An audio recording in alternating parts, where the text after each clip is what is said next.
सद्गुरु महाराज की, श्री सद्गुरु महाराज की जय, श्री सद्गुरु महाराज की।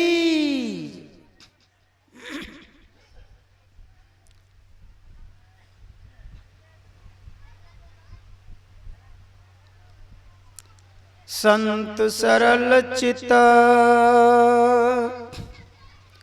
जगत हित, जानि स्वभाव स्नेहु, बाल बिनय सुनि करि कृपा, राम चरण रति देव। बाल बिनय सुनि करि कृपा, राम चरण रति देव। अव्यक्त रूप में सर्वत्र विराजमान, सर्वशक्तिमान, सर्वक्षण अस्मरणीय, अनंत श्री विभूषित परमाराध्य सद्गुरु महाराज जी के पावन श्री चरणों में कोटि कोटि सा दंडवत नमन। व्यक्त रूप में अपने आवास में विराजमान संत मत के गौरव स्तंभ, बाल ब्रह्मचारी, गैरिक पटधारी, ज्ञान के भंडारी, भक्तों के पुकार को स्वीकार करने वाले परम पूज्य पाद आचार्य श्री के पावन श्री चरणों में कोटि कोटि सा दंडवत नमन। मंच पर विराजमान संत मत के साधना में तपे तपाए सद्गुरु ज्ञान ध्वज को जन जन तक बिखेरने वाले सभी पूज्य संत जनों के पावन श्री चरणों में कोटि सा दंडवत नमन। उपस्थित गुरुजन, धर्म प्रेमी, सत्संग प्रेमी महानुभाव, समस्त ग्रामवासियों, पूजनीय माताओं एवं भक्तिमती बहनों, सभी को मैं नमन करता हूँ और निवेदन करता हूँ कि इतनी आस्था के साथ, इतने बल के साथ पुनः एक बार जय घोष करें ताकि अनावश्यक वातावरण विलीन हो जाए, वातावरण शांत हो जाए और जो अभी तक माया मोह में घर में ही फंसे हैं, घर के क्षणिक सुख के आनंद ले रहे हैं, उस सुख को त्याग कर थोड़ा कष्ट करके परम सुख को प्राप्त करने के लिए पवित्र स्थान पर इस सत्संग पंडाल में पहुंच जाएं। श्री सद्गुरु महाराज की। सज्जनों, इस 2 दिवसीय संत मत सत्संग के आज प्रथम दिन के द्वितीय पाली के सत्संग में हम सब उपस्थित हैं।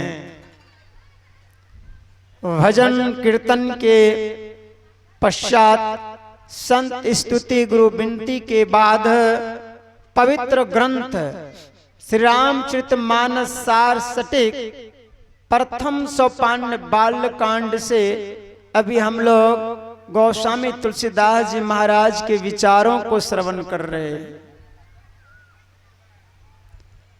और गुरु महाराज जी सार सटीक शब्द दिया, जो सार है उसी को लिया और अपने शब्दों में कहा, अहो भक्त सार भगति करु हो। रामचरितमानस का पाठ करना मतलब गुरु महाराज की वाणी को पाठ करना, उसमें असार एक शब्द है ही नहीं। गुरु महाराज के द्वारा जो भी ग्रंथ रचित है, चाहे संग्रहित है, चाहे वह कोई भी ग्रंथ हो, वो गुरु महाराज का एक अमोघ शक्ति है।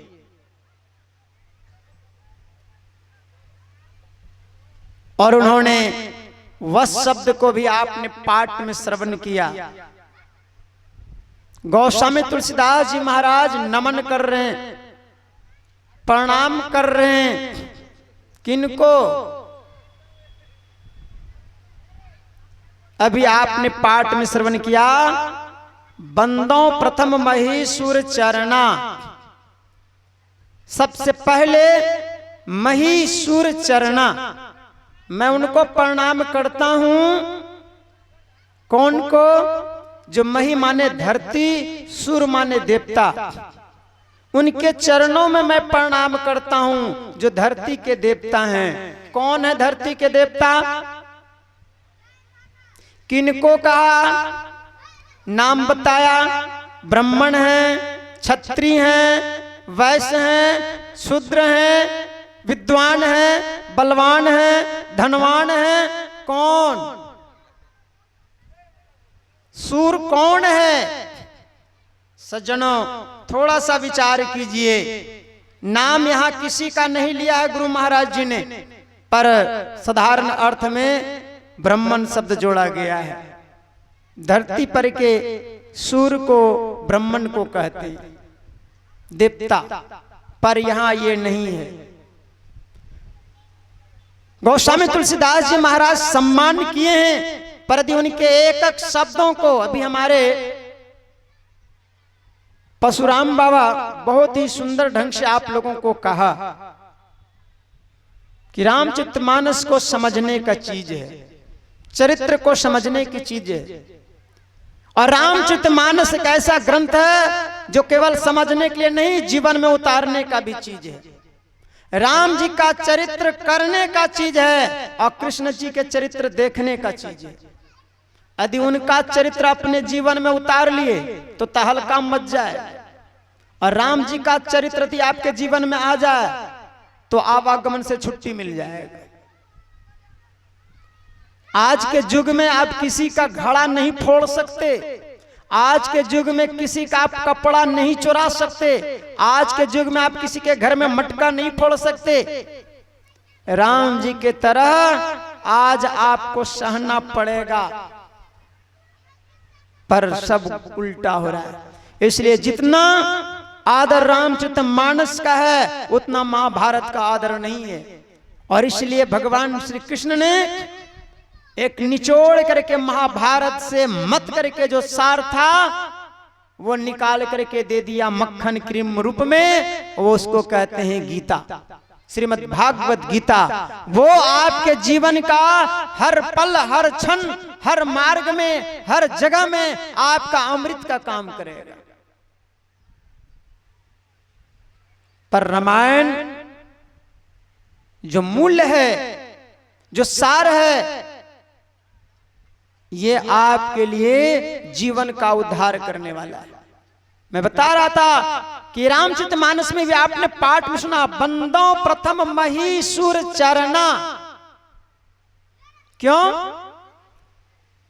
क्योंकि ये ऐसे महापुरुष हैं जो सारे संशयों को, सारे संदेहों को, सारे शोकों को हरने वाले हैं।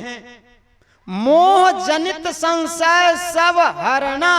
प्रणाम किनको कर रहे हैं? किनको प्रणाम करना है? ब्राह्मण को करना है, शूद्र को करना है, क्षत्रिय को करना है, वैश्य को करना है, किसी का नाम नहीं है। जो आपके मोह जनित संशय उत्पन्न किया है वो प्रणाम करने के योग्य है। और ये केवल गोस्वामी तुलसीदास जी महाराज का मत है, सो बात नहीं।